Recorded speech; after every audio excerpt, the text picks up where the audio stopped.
Ornamental, Colossians chapter 2, verse 9. For in him dwelleth all the fullness of the Godhead bodily. As life now springs into being, the Lord ordains and equips us for all that He has purposed us for. Even before we came into our mother's wombs, we were loved and fashioned by God.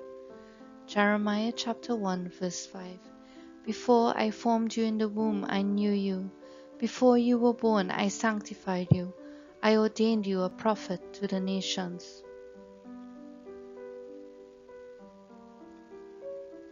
Even the best of us, the mere on the outside, run for the lusts of our own hearts, spreading wildly, encompassing every living entity that surrounds us, and encroaching beyond our borders, stifling all other life forms in pursuit of selfish desires.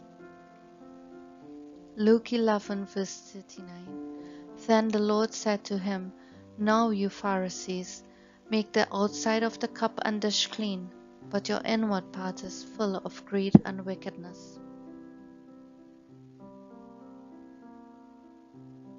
If we only surrender to the Most High God, let Him be our single focus, we will allow Him to fashion us and mold us into His higher calling and purpose, transforming us into precious ornamental beings versus a wild, aggressive weed that is set to be destroyed. Luke 11, verse 34. The light of the body is the eye. Therefore, when thine eye is single, thy whole body also is full of light. But when thine eye is evil, thy body also is full of darkness. Galatians chapter 5. I say then, walk in the Spirit, and you shall not fulfill the lust of the flesh.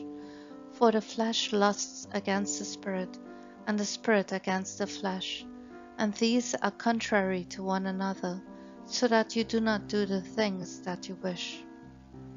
Now the works of the flesh are evident, which are adultery, fornication, uncleanness, lewdness, idolatry, sorcery, hatred, contentions, jealousies, outbursts of wrath, selfish ambitions, dissensions, heresies, envy, murders, drunkenness, revelries, and the like, of which I tell you beforehand, just as I also told you in time past, that those who practice such things will not inherit the kingdom of God.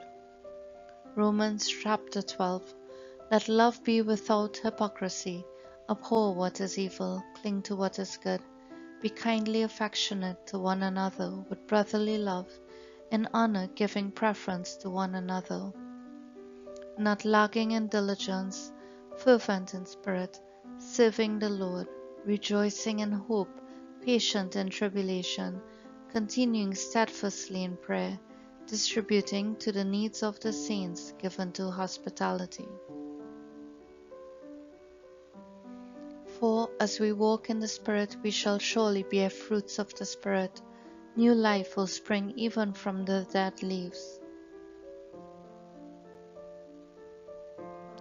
But the fruit of the Spirit is love, joy, peace, long-suffering, kindness, goodness, faithfulness, gentleness, self-control. Against such there is no law. And those who are Christ's have crucified the flesh with its passions and desires. If we live in the Spirit, let us also walk in the Spirit.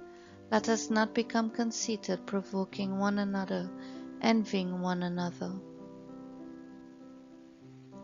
1 Corinthians chapter 15, verse 54.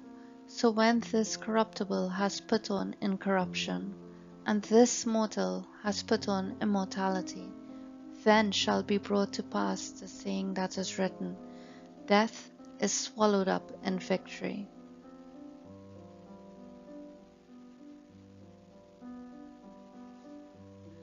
Thank you for watching, and please subscribe. Thanks be to God, He gives us the victory through our Lord.